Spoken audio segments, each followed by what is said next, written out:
क्या तेजस्वी जी, आपके नेता तेजस्वी जी कन्हैया कुमार और पप्पू यादव से डरते हैं? आज तक कोई माय का लाल धरती पर जन्मा है कि हमारे नेता को डरा देगा? उतना हिम्मत किसी में नहीं हुआ है। हिम्मत बुलंद है, अपनी पत्थर सी जान रखते हैं, पैर तले धरती तो क्या हम आसमान रखते हैं। खबर एक चलती है कि आप ईंट भट्टे में भी काम किए थे। दिन में अपना राजनीति करते थे, रात में ट्रैक्टर चलाते थे, तो उससे भी कुछ आमदनी हो जाता था। राजनीति में आने की प्रेरणा कहाँ से मिली? गरीब आदमी है और मैट्रिक पास किए हैं, हमको नौकरी दे दीजिए, तो बोले ना राजनीति करो। चुनावी हलफनामा जो 2020 का है, उसमें जो आपका संपत्ति मात्र 70,000 रुपये आप वहाँ पर है, दिख रहा है उसमें। हमारा जो सही आंकड़ा था, हमने चुनाव आयोग के सामने और महान जनता मालिक के सामने, पदाधिकारी के सामने पेश किया। और अलौली विधानसभा में जब भी हम चुनाव लड़ते थे और लड़ते हैं तो वहाँ नारा होता है, एक नोट और एक वोट। क्या अब अभी के समय में आपके समाज के साथ जो पहले भेदभाव होता था वो कम या खत्म हुआ है? विधायक बनने के बाद जाति के लेके कहीं पर कभी तिरस्कार या भेदभाव अनुभव किए हैं? विधानसभा में एक बार बीजेपी विधायक कुमार सुरेंद्र ने आपको लेके कुछ टिप्पणी कर दिया था। जो 2025 के विधानसभा का क्या तैयारी, चुनाव फिर लड़ेंगे? यह निश्चित है कि रामवृक्ष सदा चुनाव लड़ेंगे और बिहार में सबसे कन्फर्म सीट पहला अलौली होगा। तो मतलब कहने का क्या मतलब कि बिहार का जो है मुसहर समाज जो है, दलित समाज जो है, लालू जी के साथ है, मांझी चिराग के साथ नहीं है। नहीं है। क्या लालू प्रसाद यादव पिछड़ा समाज का होने के वजह से घोटालों में फंसाया गया? उसी चारा घोटाला में मिश्रा जी के बेल हो जाता है, पिछड़ा जी के जेल हो जाता है। ये कैसा कानून है? कौन कानून है? अब विधानसभा में माइक सही में टूटा था, हमला हाँ, दो माइक विधानसभा में, हाँ हम थे विधानसभा में, हम लोग थे। उसमें उप मुख्यमंत्री सम्राट चौधरी ने जिस तरीके से लालू जी को लेके टिप्पणी किया, तो उस वह दिन इनको याद नहीं है कि रोड पर से उठा के इनको मंत्री बना दिए, लेकिन यह दिन इनको याद है कि मुरट्ठा बनवा के बीजेपी वाला फिर खोलवा दिए, यह इनको याद है। नीतीश कुमार जी का स्वास्थ्य ठीक है? उनको तो सिर्फ दोनों बगल बीजेपी के लोग रहते हैं, एक बगल दोनों बगल चुप मुख्यमंत्री रहते हैं और बीच में मुख्यमंत्री जी रहते हैं, अपना इशारा से काम चलाते हैं। क्या प्रधानमंत्री मोदी दलित हितैषी हैं? नहीं, वह सिर्फ सामंतियों के साथ रह के बिजनेसमैन के हितैषी हैं। अंबानी अडानी ये सब का हितैषी है, वह दलित और गरीब का हितैषी काहे रहेंगे। तेजस्वी यादव को अब किस तरह के नेता मानते? तेजस्वी यादव आने वाले समय में देश के लीडर होंगे और पूरे देश में युवा में भी वैसा लीडर नहीं है।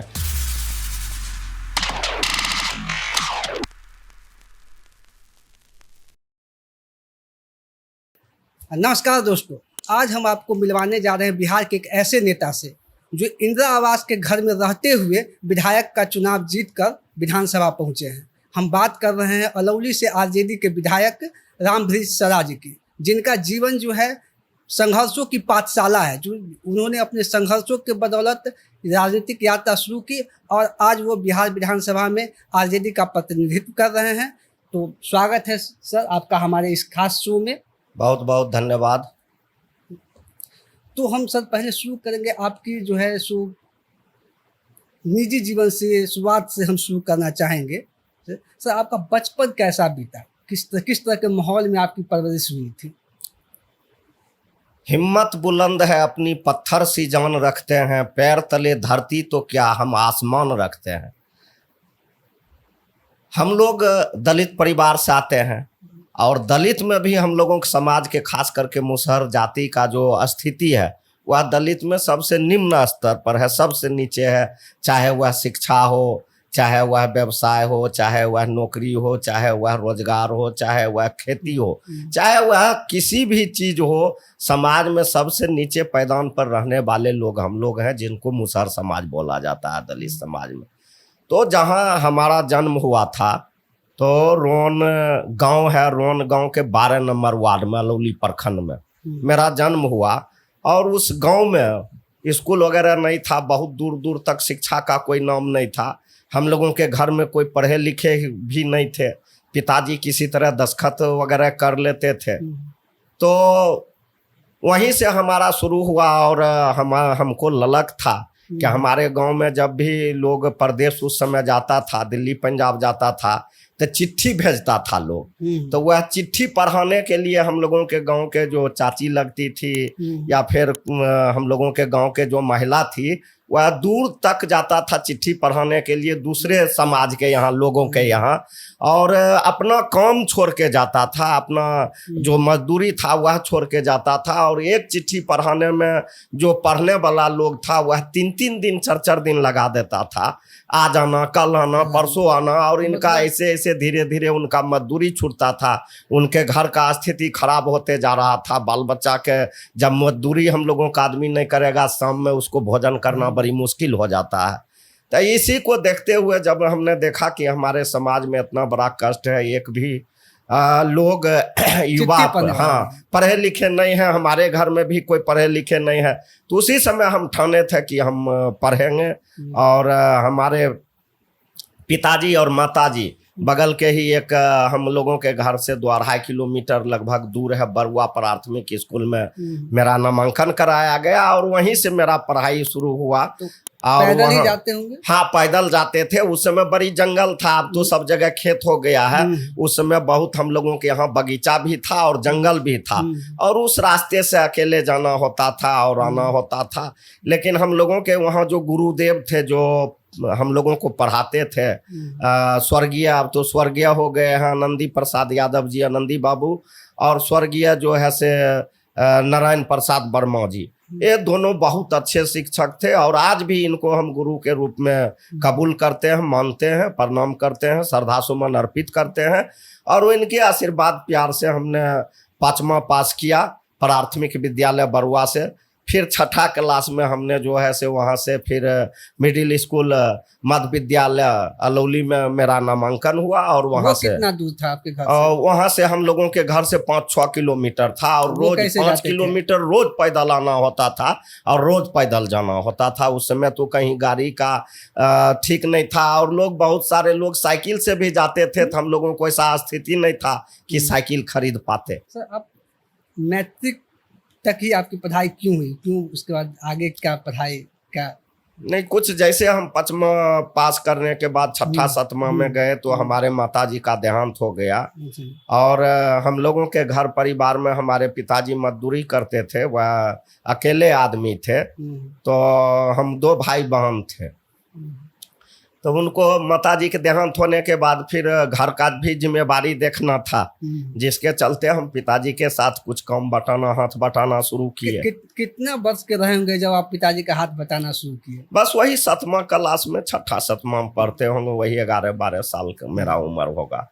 और उस दिन से हम मेहनत कर रहे हैं। विधायक, अभी आप विधायक बनने से पहले परिवार को चलाने के लिए क्या, मतलब कौन सा उद्योग या कोई काम धंधा क्या कर रहे थे? नहीं, विधायक बनने से पहले जैसे तो हम आरजेडी में जुड़ल थे। मेरा मुख्य काम था कि हमारा अपना पार्टी जो राष्ट्रीय जनता दल पार्टी है, उनका प्रचार करना, उनको प्रसार करना, उनको आगे ले जाना।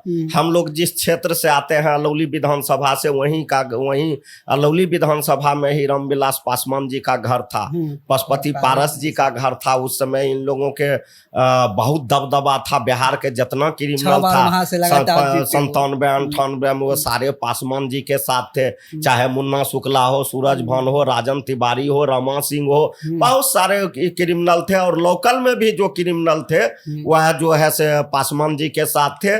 और पासवान जी का अलौली में बहुत बड़ा दबदबा था। जब राष्ट्रीय जनता दल 97 में बना, उससे पहले हम जनता दल से हम लोग अपने नेता अपने भगवान बाबू लालू प्रसाद यादव के आदेशानुसार काम कर रहे थे, उनसे जुड़े हुए थे। और जब पार्टी अलग हुआ तो हम राष्ट्रीय जनता दल में आ गए, और राष्ट्रीय जनता दल में आने के बाद जब पार्टी का गठन हुआ तो वहां पर पासवान जी के डर से अलौली प्रखंड में कोई पार्टी का गठन नहीं करना चाहता था राष्ट्रीय जनता दल के। और नए गठन होने के बाद जो है से फिर हम पहला झंडा राष्ट्रीय जनता दल के अलौली में हमने गाड़ा। हमको साथ दिए वहाँ श्रीकांत आजाद थे, जादव वर्ग से थे, वह साथ दिए। गजेंद्र मंडल थे, वह भी साथ दिया। और बहुत सारे लोग साथ देने वाले लोग थे। एक कुशवाहा भी थे, सूर्य नारायण सिंह जो अम्मा के थे, वह भी साथ दिए। यानी तमाम लोग हमको साथ दिए और वहाँ से राजनीति में आगे बढ़ाने का काम किया। ये तो राजनीति सर। फिर आप 6 बच्चे के पिता हैं, परिवार है पूरा इतना बड़ा, उसको कैसे मैनेज कर रहे थे? राजनीति में तो आज़ादी के लिए आप आगे बढ़ाने के लिए इतना मेहनत कर रहे थे, परिवार भी साथ साथ मैनेज करना था, आपको चलाना था। तो उसमें जैसे दिन में घंटा 2 घंटा हम पार्टी के भी काम करते थे और पिताजी भी काम करते थे, उससे भी घर परिवार चलता था।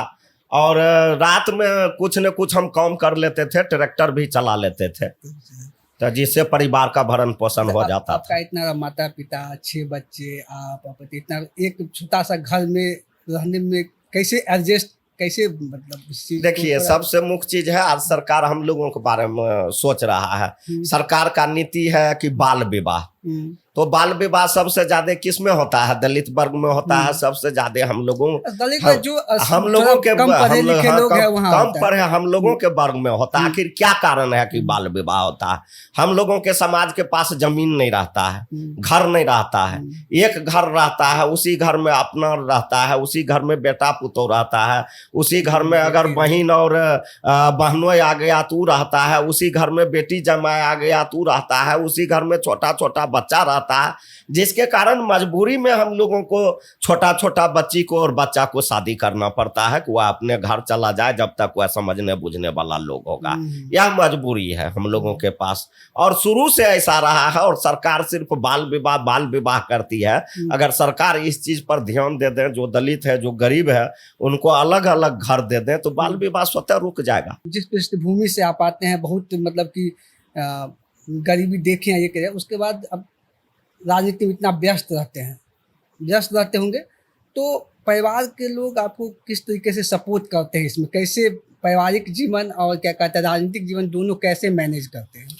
दो चीज होता है। शुरू से ही हमने देखा है कि जब हम राजनीति में आए थे तो उस समय बड़ी दबंगता था बिहार में। जो चाहे वह किसी जाति के लोग हो, जो अमीर लोग होता था वह छोटे लोग को नहीं चिताता था। जब बाबू लालू प्रसाद 90 के दशक में जब सत्ता में आए, जब उनका दौर आया, हम लोगों को भी ललक जगा, वह जगाते थे, लोगों को कहते थे कि गाय चराने वाले, भैंस चराने वाले, बकरी चराने वाले, सुगर चराने वाले, घोंघा चुनने वाले, मूसा पकड़ने वाले पढ़ना लिखना सीखो। तो उनके आवाज में एक बहुत बड़ा दम था, और हमको लगा कि अगर इनके बात से अगर हम लोग आगे निकल जाते हैं तो हमारे समाज के जो गांव के लोग हैं, कम से कम वह लोग भी हम लोगों को देखकर आगे निकल जाएंगे।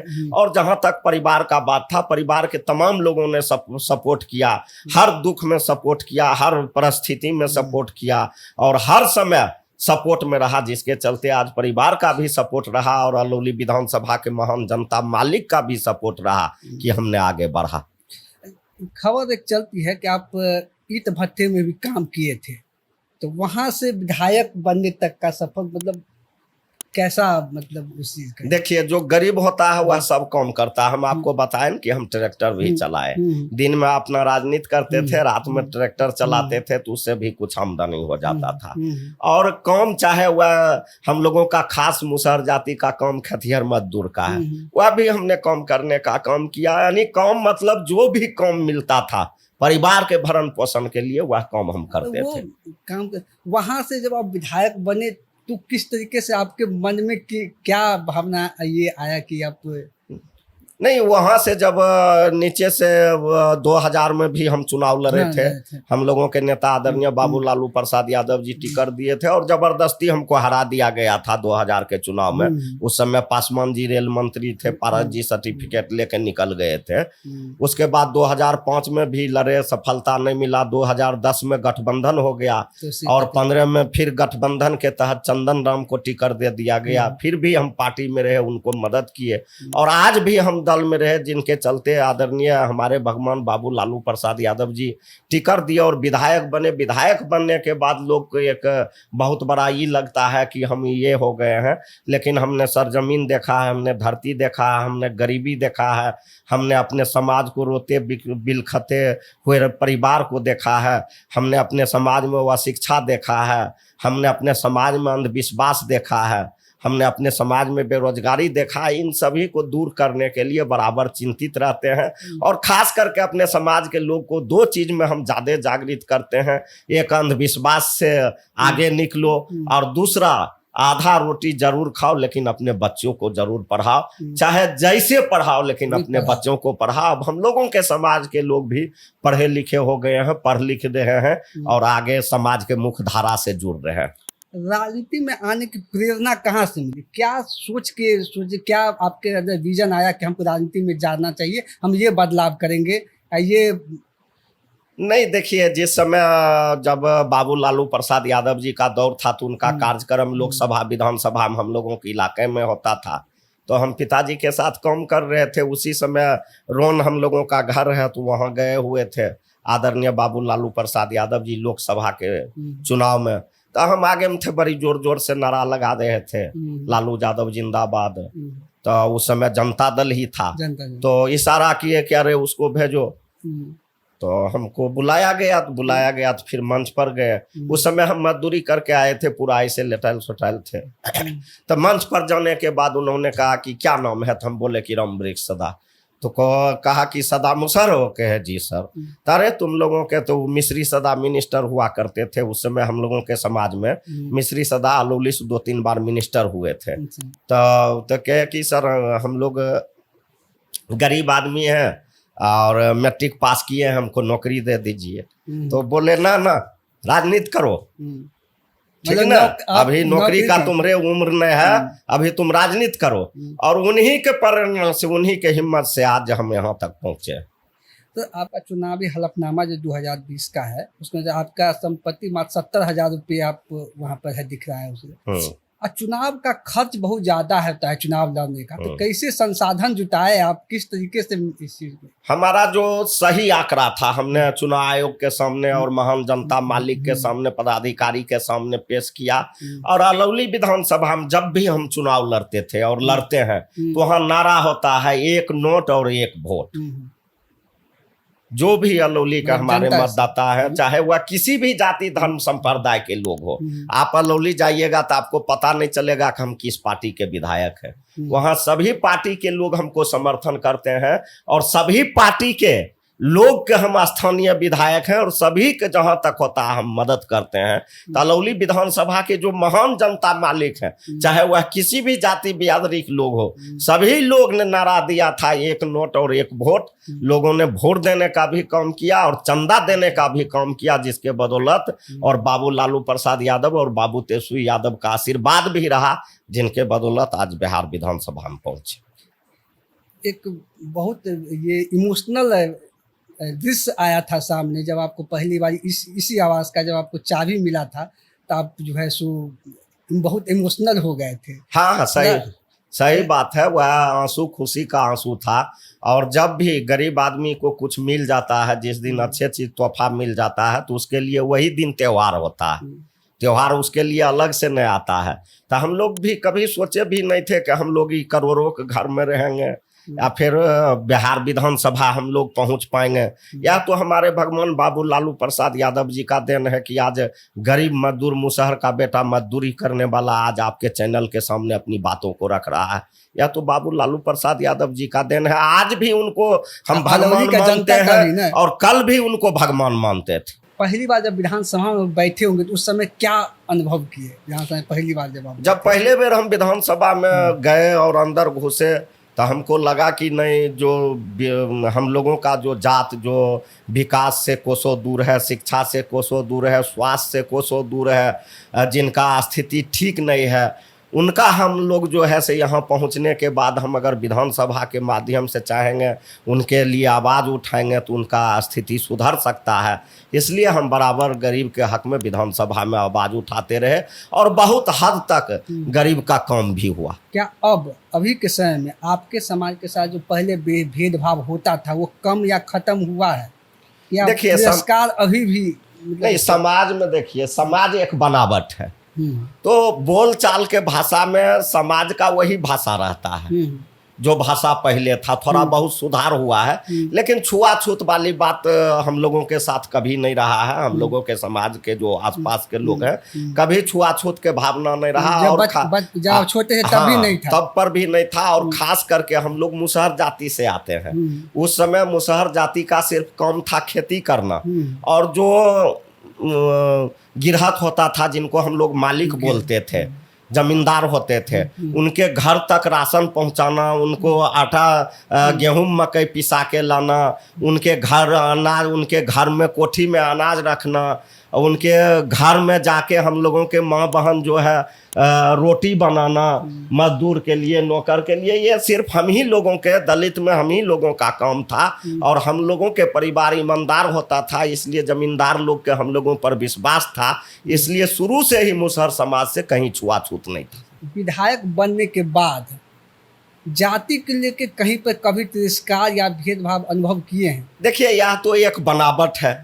लोग को जिस समय भावना आ जाएगा कि हम बड़े जाति हैं या छोटे जाति हैं, तो समाज में ऐसा होता है जैसे आज हमको सब सम्मान करता है, सब इज्जत करता है। जब विधायक बने हैं और नहीं भी बने थे तब पर भी दूसरे जाति के लोग भी सब इज्जत करता है। लेकिन बोलचाल के भाषा में अभियो कह देता है, कहाँ जाए छो तो मुसहरी, थोड़े कहता है कि विधायक जी यहाँ जाते हैं, चाहे रोन जाते हैं, चाहे रामवृक्ष सदा टोला पर जाते हैं, वह अभी भी बोलते हैं कि मुसहरी जाते हैं। तो यह बोल चाल का भाषा हुआ। अब उस चीज को हम तकलीफ कर लेंगे तो समाज का जो बोल चाल का भाषा है उस चीज को परिवर्तन होने में समय लगेगा। लोग धीरे धीरे शिक्षित हो रहा है, धीरे धीरे परिवर्तन होगा, लेकिन हम लोगों को तकलीफ नहीं होता है।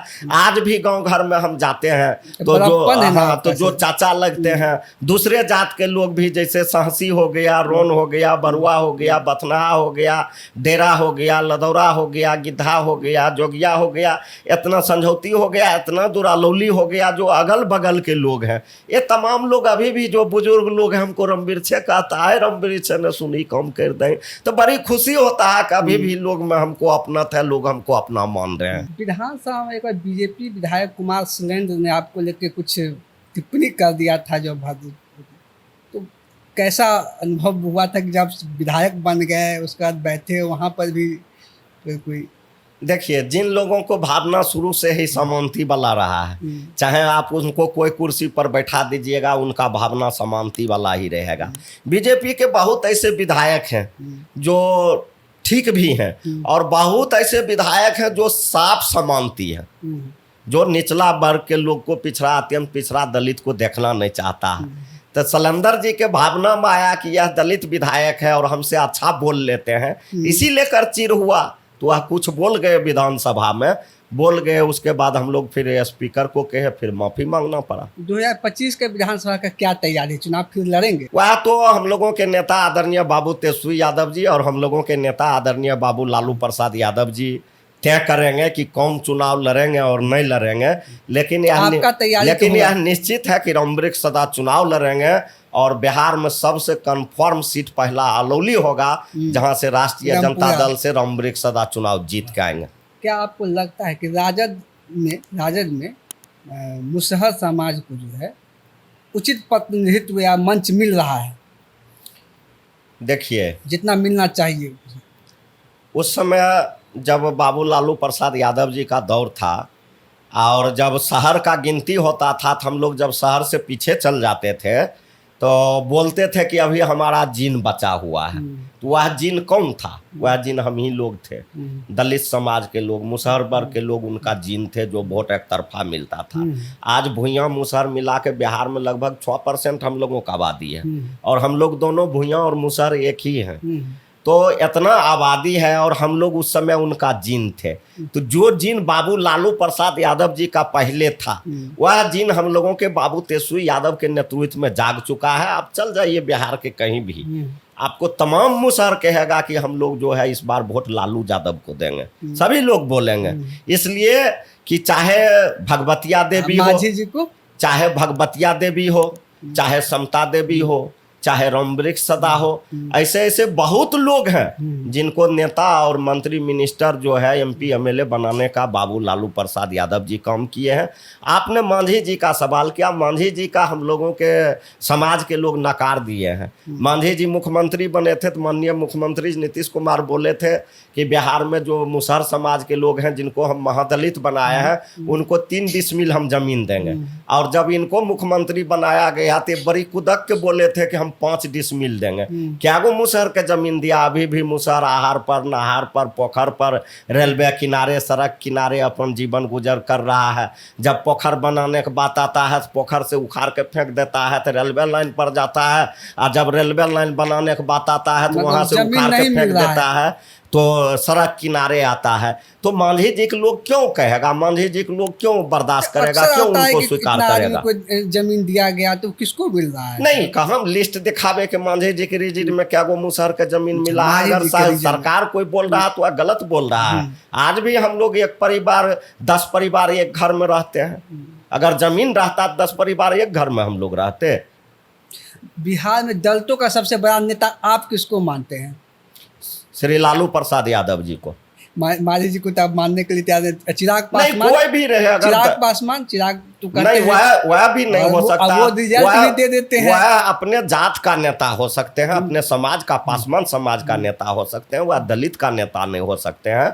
अगर दलित का कोई नेता आज की तारीख में भी है तो हम लोगों के नेता आदरणीय बाबू लालू प्रसाद यादव जी हैं, जिनको दलित वर्ग के लोग और हम भगवान मानते हैं उनको, जिन्होंने मुंह में आवाज दिया। आज रामवृक्ष सदा मुसहर का बेटा चैनल के सामने बोल रहा है, इतना बड़ा चैनल के सामने, या बाबू लालू प्रसाद यादव जी का देन है। कौन बोलने के लिए देता था? मुसहर, डोम, चमार, मेस्टर, बंगी, डोम दुसाद को कौन देता था बोलने के लिए? चिराग पासवान के पार्टी के लोग तो कह रहे हैं कि सबसे बड़ा दलित नेता है।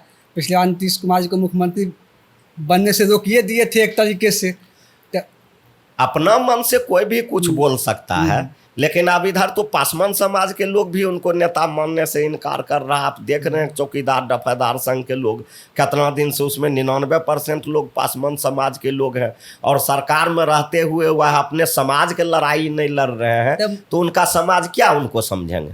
तो मतलब कहने का क्या मतलब कि बिहार का जो है मुसहर समाज जो है, दलित समाज जो है, वो लालू जी के साथ है, मांझी चिराग के साथ नहीं है। नहीं है। आप वोट में भी देख लीजिएगा, आपने देखा होगा 8 अप्रैल को हम लोग रैली किए थे, मात्र 4-5 दिन के अंदर, जिसमें हमारे नेता आदरणीय बाबू तेजस्वी यादव जी उद्घाटन किए थे, और वहीं से 8 अप्रैल से रैली का दौर हुआ था। लालू यादव और तेजस्वी यादव के नाम पर हम लोगों के समाज के लोग 10-10, 20-20 किलोमीटर दानापुर से, उसके बाद आपको आसियाना से, फुलवारी से, पूरे बिहार से आया अगल बगल के लोग, बख्तियारपुर तक, बाढ़ तक के लोग 2-2, 3-3 दिन में पैदल पहुंचा। तो जब तक पैदल पहुंचा, जब लालू यादव जी और तेजस्वी यादव जी के नाम सुनकर, तो उसमें इस बार उत्साह है कि फिर हम अपने नेता को आगे बढ़ाएंगे, फिर वोट देंगे और फिर बिहार के मुख्यमंत्री बनाएंगे। अब विधायक 5 साल लगभग पूरा होने वाला है। सर, 5 ऐसा काम जो आप विधायक बनने से पहले सोच रहे थे होना चाहिए था, आपके बनने के बाद वो काम आपके क्षेत्र में हो गया। 5 ऐसा काम हम आपको बताते हैं जो आज तक कभी न होता और न हुआ था। अलौली प्रखंड 21 पंचायत का प्रखंड है, एक नगर पंचायत है और उसके बाद 20 पंचायत है। एक गर घाट, एक रामपुर अलौली पंचायत है जहाँ गर घाट है। कोसी नदी, हम लोगों को 4 पंचायत कोसी में रहता है, और उन चारों पंचायत का अलौली प्रखंड कोसी की इस पार है। तो प्रखंड मुख्यालय से जोड़ना बड़ी नामुमकिन बात था। कभी नाव डूब जाता था, कभी कुछ हो जाता था। इस बार हम लड़ के झगड़ के माननीय मुख्यमंत्री जी से मिल के जैसे हुआ, लगभग 250-300 करोड़ के कोसी नदी पर हमने पुल स्वीकृति करवाया। गर घाट पुल रामपुर अलौली पंचायत में टेंडर भी हो गया है और काम का उसका जारी है। जो जमीन उमीन नौपी है वो काम जारी है। सबसे बहुत पहला काम ही है। हरिपुर एक पंचायत है, अभी वहाँ जो है से लोग घर ऊपर कर दिया है, रोड नीचा है, पानी लगता है, उस पर भी हम लोग सीरियस हैं। जल जमाव की समस्या कैसे ख़त्म हो। बरसों से, बहुत दिनों से वहाँ के लोगों को मांग था कि वहाँ अस्पताल बने, और आधा अधूरा अस्पताल बन के वैसे खड़ा था। तो वहाँ ने हमने प्राथमिक स्वास्थ्य केंद्र बनवाने का काम किया। उसके बाद तीसरा आपको और 12-13 और जगह हमने उसको बनवाने का काम किया, प्राथमिक स्वास्थ्य केंद्र हम लोग अपने अथी में। चौथा हम लोगों का काम था कि एक खगरी 83 और चक्की पार, ये जलकौरा के बीच में गंडक नदी पड़ता है, वहाँ पुल जो है से नहीं था। तो वहाँ विधानसभा में हम लोगों ने आवाज़ उठा के जैसे चुनाव जीते माननीय मुख्यमंत्री से मिलके जैसे हुआ वैसे उनको शुरू करवाए। अब बीच में एस्टीमेट रिवाइज में गया है, अभी वह 2-4 गो पिलर खड़ा करके वह काम रुका हुआ है, तो आज नहीं कल तो उसको बनना है।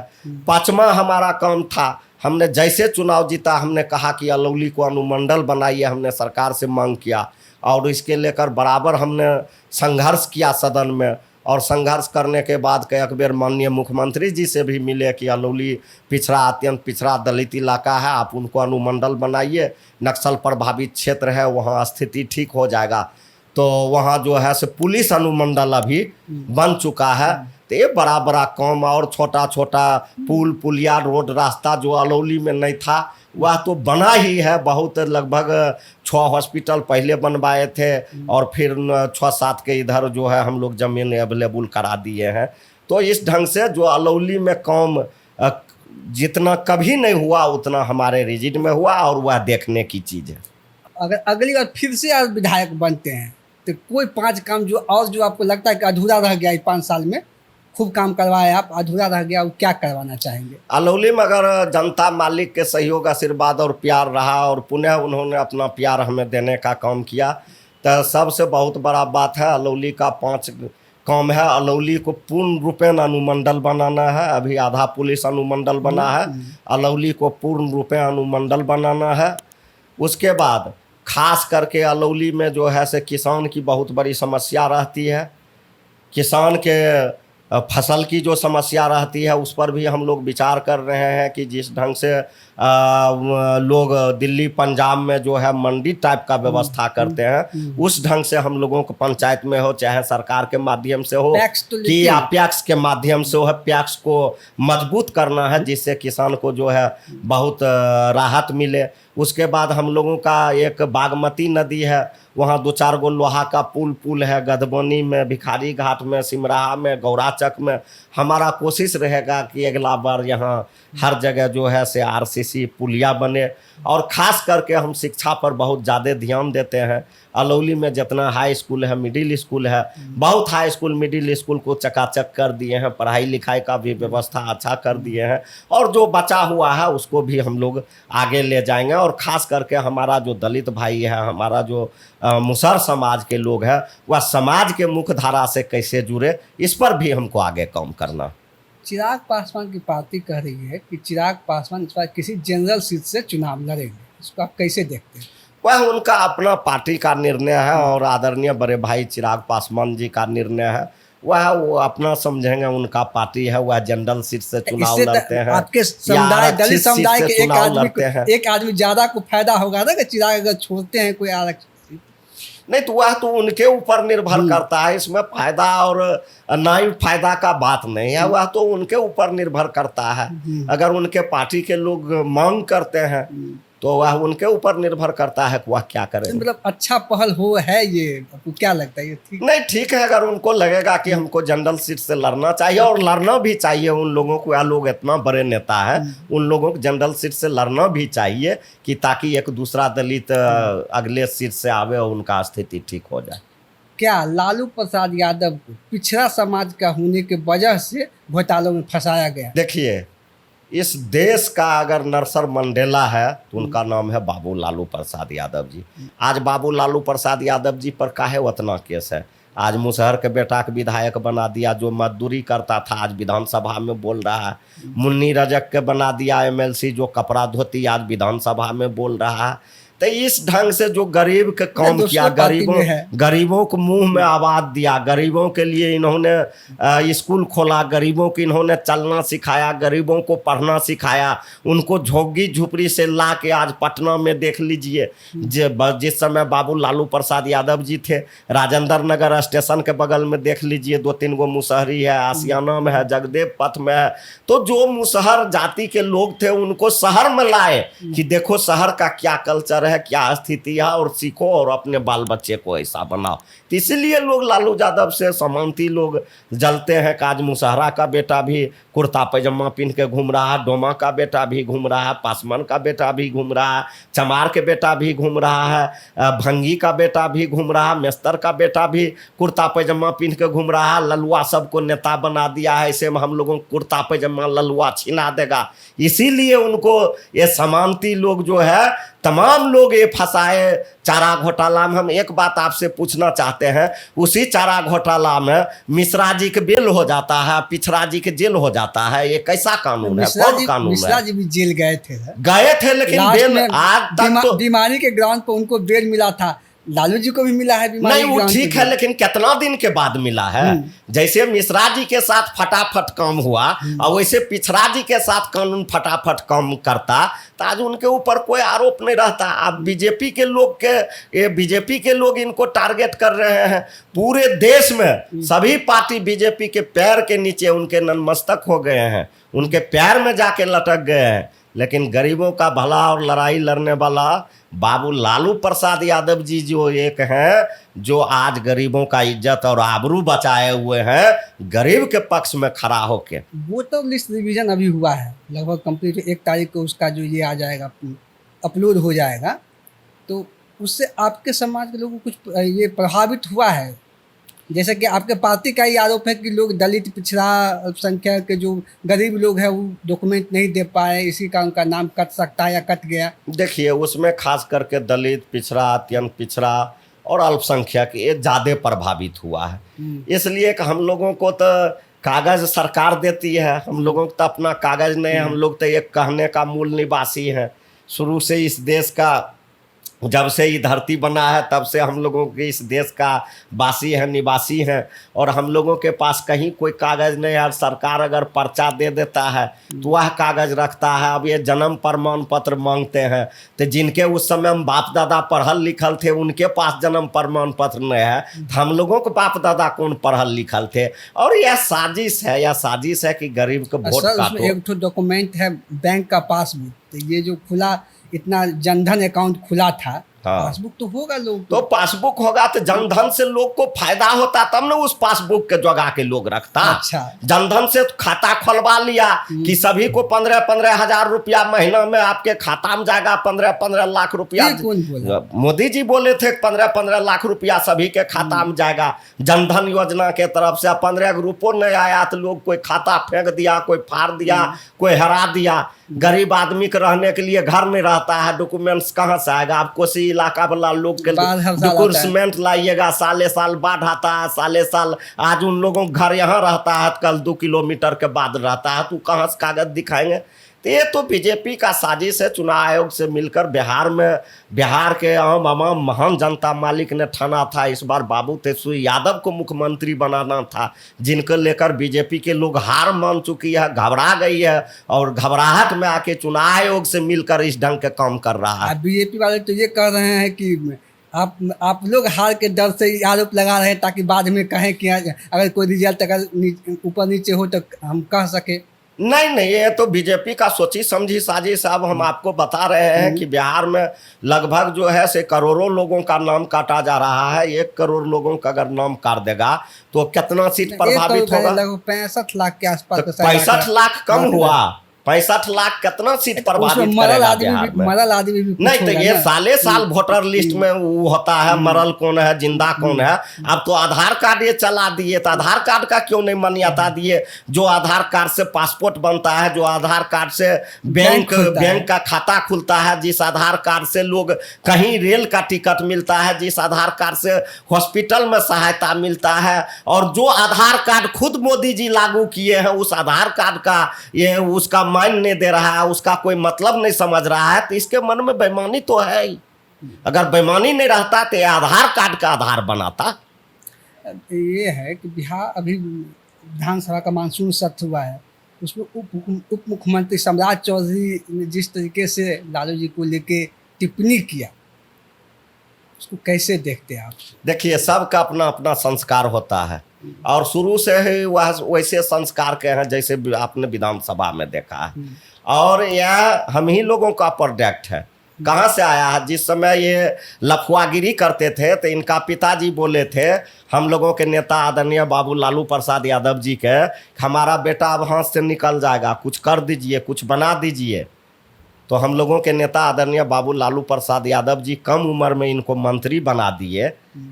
तो उस वह दिन इनको याद नहीं है कि रोड पर से उठा के इनको मंत्री बना दिए, लेकिन यह दिन इनको याद है कि मुरट्ठा बनवा के बीजेपी वाला फिर खोलवा दिए, यह इनको याद है। इस तरीके से मतलब बयान को आप लोग लेकिन नहीं। आपके पार्टी से भी तो एक बयान है, मतलब कि एक चीज भाई वीरेंद्र सिंह जो है जो बोले उस पर भी बवाल हुआ कि नहीं देखिए, भाई वीरेंद्र हम लोग सदन में थे, भाई वीरेंद्र कोई गलत नहीं बोला।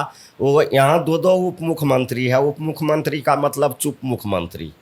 तो विजय सिन्हा जी जो है हम लोगों के नेता आदरणीय बाबू तेजस्वी यादव जी को जब बोलने का समय दिया गया, जब वह बोल रहे थे तो विजय सिन्हा जी रोक लगा रहे थे कि अब नहीं बोलिए। उसी पर भाई वीरेंद्र बोला यह सदन है, किसी का बाप का थोड़े है। जब स्पीकर साहब बोले हैं बोलने के लिए, क्यों नहीं बोलेंगे? तो वह तो कोई गलत नहीं बोले। या स्पीकर साहब ने रोक लगाते कि अब आपका समय हो गया, अब नहीं बोलिए। जो अधिकार है, जो संवैधानिक अधिकार है, विजय सिन्हा कौन होते हैं रोक लगाने वाले? वो आग्रह कर सकते हैं स्पीकर से, उनको स्पीकर से आग्रह करना चाहिए कि अब इनको समय हो गया, चाहे आप नहीं बुलाइए। तो वो डायरेक्ट कहते हैं अब आप नहीं बोल सकते हैं। यह कौन होता है वह बोलने वाले? तो मतलब भाई वीरेंद्र का बयान सही था, एकदम सही है। भाई वीरेंद्र जो भी कहा सही कहा, इनके जवाब में कहा। क्या विधानसभा में माइक सही में टूटा था? हमला हाँ, दो माइक विधानसभा में, हाँ हम थे विधानसभा में, हम लोग थे। लास्ट दिन जब हो हंगामा हुआ, हम लोग अड़ गए थे कि हम लोगों के नेता के साथ गाली गलौज हुआ है, जनक सिंह व भद्र टिप्पणी किया है। तो इस पर हम लोग जब अड़े तो अड़ने के बाद उधर से दो विधायक, एक संजय सिंह है, वह माइक तोड़ के हम लोगों के नेता के तरफ दौड़े मारने के लिए, और एक और विधायक है, नाम हम भूल रहे हैं। ये दोनों हम लोगों के नेता आदरणीय बाबू तेजस्वी यादव जी पर जानलेवा हमला करने के लिए माइक लेके दौड़े, जिसके चलते हम लोग आरजेडी के विधायक बचाव में वहां तक पहुंचे।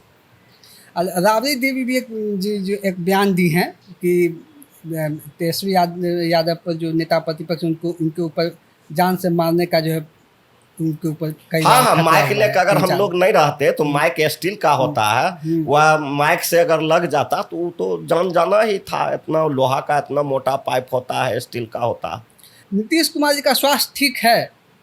तो अब तो वह चाचा जी ही बताएंगे, लेकिन समूचे बिहार के लोग कह रहे हैं कि नीतीश कुमार जी वह स्वस्थ हैं। आपकी पार्टी तो अचेत मुख्यमंत्री कह ही तो रहे हम हैं। लोग तो पार्टी के लोग कह ही रहे हैं, लेकिन पूरे बिहार के लोग कह रहे हैं कि अब चाचा जी वह स्वस्थ हो गए। सदन में 4 दिन 5 दिन सदन चला है, उनका व्यवहार आपको लगा कि एकदम स्वस्थ व्यक्ति की तरह वो थे? ना ना ना ना, उनको तो सिर्फ दोनों बगल बीजेपी के लोग रहते हैं, एक बगल दोनों बगल चुप मुख्यमंत्री रहते हैं, और बीच में मुख्यमंत्री जी रहते हैं, अपना इशारा से काम चलाते हैं। इशारा से काम चलाते हैं, अपने मन से निर्णय नहीं ले पाते। अपने मन से निर्णय ये लोग लेने के लिए देंगे? जिन लोगों के विरोध में निर्णय लेंगे वही लोग, एगो ए बगल बैठल रहता है, एगो दाहिना बगल, एगो बायां बगल, एगो पीछे, एगो आगे, किन के विरोध में निर्णय लेंगे? कई बार अभी भी बोले हैं इस पॉडकास्ट के दौरान भी कि मेरे भगवान लालू प्रसाद, आप एक बार बयान दिए थे मीडिया में भी कि हम 30 साल से, अब उस बयान का 3 साल हो गया, तो मतलब 33 साल हो गया से लालू यादव जी का तस्वीर लगा हुआ है मेरे घर में, हम पूजा करते हैं। सही बात है, आज भी जब भी मर्जी होगा आप मेरे गांव चल जाइएगा, मेरे घर पर चल जाइएगा, जहां हम लोगों का देवी देवता का फोटो है वहां उनका फोटो है, और पूजा करते हैं। आज भी उनको भगवान मानते हैं, कल भी मानते थे, आज भी मानते हैं, और जब तक बचेंगे तब तक मानेंगे। मतलब क्या इतना क्या प्रभावित किया आपको? प्रभावित आज एक मजदूरी करने वाला लोग आज आपके इतना बड़ा चैनल के सामने है, अब इससे ज्यादा क्या हो सकता है? क्या नहीं किए हुआ हमारे लिए? 3 बार हम लगातार हार गए और लगातार हमको टिकट देने का काम किए, तो वह भगवान नहीं है तो कौन भगवान है? क्या प्रधानमंत्री मोदी दलित हितैषी हैं? नहीं। क्या है? वह दलित हितैषी न, वह दलित हितैषी है, न पिछड़ा हितैषी है, न अत्यंत पिछड़ा हितैषी है, न अल्पसंख्यक हितैषी है। वह सिर्फ समानतियों के साथ रह के बिजनेसमैन के हितैषी हैं, अंबानी अडानी ये सब का हितैषी है। वह दलित और गरीब का हितैषी काहे रहेंगे?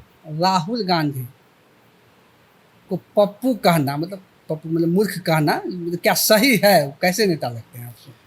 इनका जो आका, ये बीजेपी का जो आका है भाई नरेंद्र मोदी जी, यह अपना डिग्री आज तक नहीं दिखाए हैं कि कितना पढ़े लिखे हैं, चौथी फेल हैं कि कितना दुनिया का जो डिग्री है सब इनके पास है। और सवाल रहा राहुल गांधी जी का, तो राहुल गांधी जी इतना बड़े यूनिवर्सिटी से पढ़े हैं, तो उनको अगर कोई लोग पप्पू कह रहा है तो वह उनका मूर्खता है, उनका थोड़े मूर्खता है। राहुल गांधी आने वाले समय में इस देश के लीडर होंगे और आज की तारीख में भी लीडर हैं।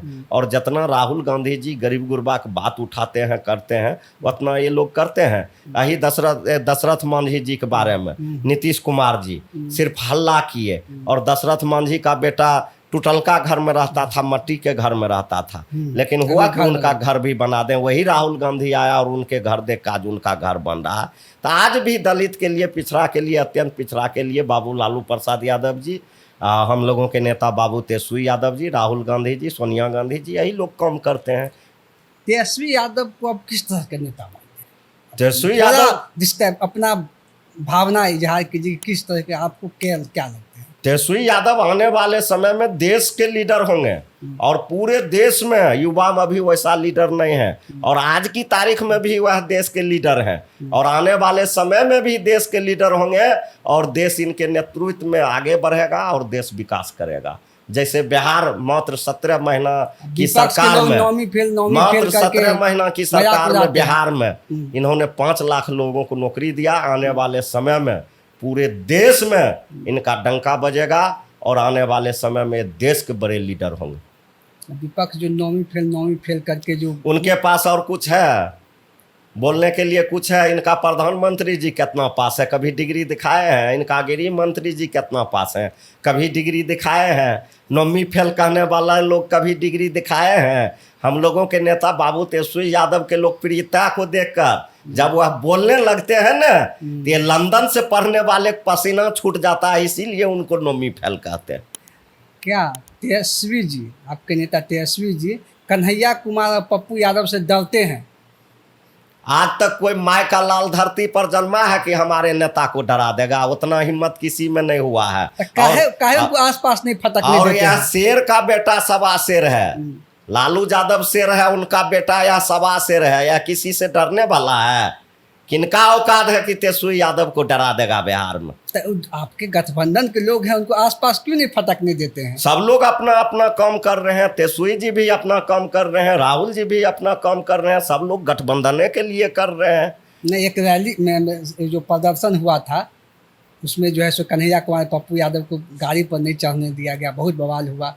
वह ठीक है, वह कांग्रेस का मसला है, उसमें हम लोगों का नेताजी का नहीं मसला है, उसमें राहुल गांधी जी आरोप लगा था कि तेजस्वी जी के वजह से नहीं चढ़ने ये लोग आरोप लगाते हैं। बिहार में हम लोगों के नेता बाबू तेजस्वी यादव को एक तरफा लोग चाह रहे हैं, ये लोग घबरा के आरोप लगाते हैं। पप्पू जी अभी कल ही एक चैनल पर बयान दे रहे थे कि तेजस्वी अगर मुख्यमंत्री बन जाएंगे तो हमको बिहार छोड़ना पड़ेगा या हमको मरवा देंगे, गोली मरवा देंगे। पप्पू यादव ने डर रहा है, हमारा नेता काहे डरेगा? हमारा नेता इसके जैसा अपराधी है पप्पू यादव जैसे, कि लोग का सुपारी लेता है, मरवाता है, खून करवाता है? हम सही बोल रहे हैं। उससे क्या, हमारा नेता ईमानदार छवि के नेता है, व्यवहारिक है, और वह पूरा देश जानता है कि हमारा नेता व्यवहारिक लोग है, और वह जो है कभी क्राइम में जो है कभी क्राइम करने वाले के साथ नहीं देते हैं, न उनको बख्शते हैं, और कभी अपराध करने वाले लोग के कभी साथ नहीं रहते हैं, न उनके पक्ष में रहते हैं। पूरा देश जानता है।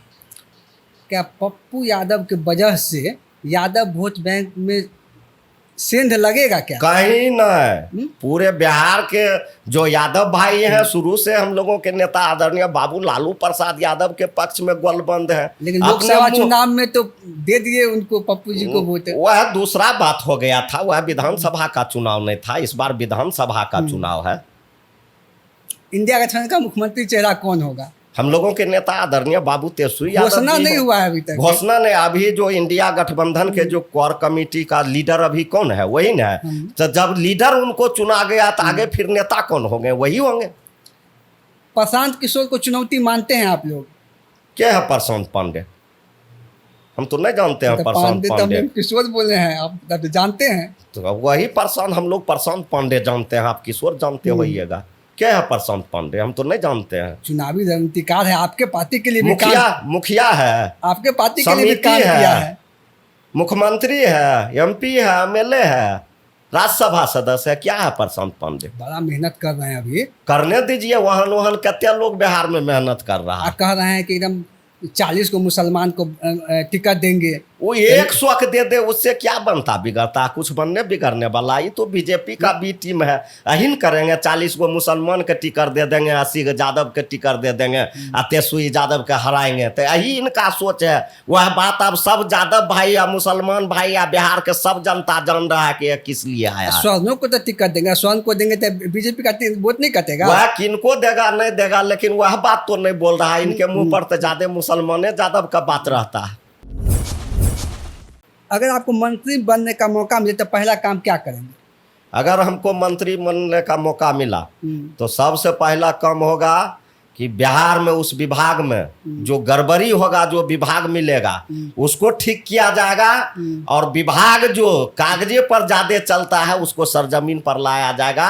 और एक एक जनता तक उस मंत्रालय का जो हित होगा वह पहुंचाया जाएगा। आपका पसंदीदा खाना क्या है बिहारी खाने से? हम लोग तो पसंदीदा रोटी दाल सब्जी। बचपन में क्या बनने का सपना था? नेता ही या कुछ और सोचे थे कि पढ़ाई लिखाई कर रहे जिस थे? समय पढ़ाई लिखाई कर रहे थे उस समय हम लोगों के यहाँ जब स्कूल चेक करने के लिए आता था, उस समय स्कूल में इंस्पेक्टर साहब होता था। तो जब इंस्पेक्टर साहब चेक करने के लिए आता था तब हम लोग भी खड़े हो जाते थे। जो मास्टर साहब पढ़ाते थे वह भी उनके देख कर खड़े हो जाते थे, जी सर करते रहते थे। तो हम पूछते थे कि क्या है ये, कौन है? तो कहता था अफसर है। तो मन में होता था कि हम भी पढ़ लिख के अफसर बनेंगे तो कल हमरे देख कर लोग खड़ा होगा। आपके लिए क्या ज़्यादा चुनौतीपूर्ण रहा जब आप जो है मजदूरी करते थे वो, या विधानसभा में अब जनता की सेवा कर रहे हैं वो, कौन ज़्यादा काम भारी लगता है? सबसे ज़्यादा चुनौतीपूर्ण अभी जनता का जो सेवा कर रहे हैं वह चुनौतीपूर्ण है। मजदूरी करते थे सिर्फ हम अपने लिए, और जब हम नेता बने, विधायक बने तो वह अलौली विधानसभा और बिहार के जनता के लिए। तो जहाँ तक उनको होता हम सेवा करते हैं, रात रहे दिन रहे, जो भी समय रहे। जब कोई फ़ोन करेगा तो उनसे बात करेंगे और उनके कामों को हम अंजाम तक पहुँचाने का काम करते हैं। अगर किसी वजह से राजनीति छोड़ना पड़े तो क्या कीजिएगा उसके बाद? नहीं, किसी वजह से अगर राजनीति छोड़ना पड़े तो राजनीति छोड़ देंगे, लेकिन समाज हित का जो काम है वह तो हम करते रहेंगे। गरीब विधायक सुनकर गुस्सा आता है? गरीब विधायक, कोई कहता है कि आप सबसे गरीब विधायक है, ये सुनकर गुस्सा आता है? नहीं, क्यों गुस्सा आएगा? वह तो सच बोल रहा है और सच में क्या गुस्सा आएगा? सब जानता है कि पूरे बिहार में सबसे गरीब विधायक रामवृक्ष सदा है। अगर कोई सच बोल रहा है तो सच सुनने का हम ताकत रखते हैं, और वह सही बोल रहा है तो क्यों गुस्सा आएगा? बहुत बहुत धन्यवाद सर हमारे साथ जुड़ने के लिए। आपको भी बहुत बहुत धन्यवाद, और आपके चैनल पर सुनने वाले दर्शकों को भी बहुत बहुत धन्यवाद। तो ये थे रामवृक्ष सदा जी, जो अलौली से विधायक हैं, और बहुत कम संसाधन में जहां चौका-चौध है, पैसों का खेल है चुनाव, और उस स्थिति में 70,000 रुपये के संपत्ति वाले व्यक्ति विधायक का चुनाव जीतकर विधानसभा तक पहुँचे हैं। अपने क्षेत्र की सेवा तन मन धन से कर रहे हैं। ऐसे ही अन्य शख्सियत से अगले एपिसोड में हम मिलेंगे। तब तक के लिए धन्यवाद।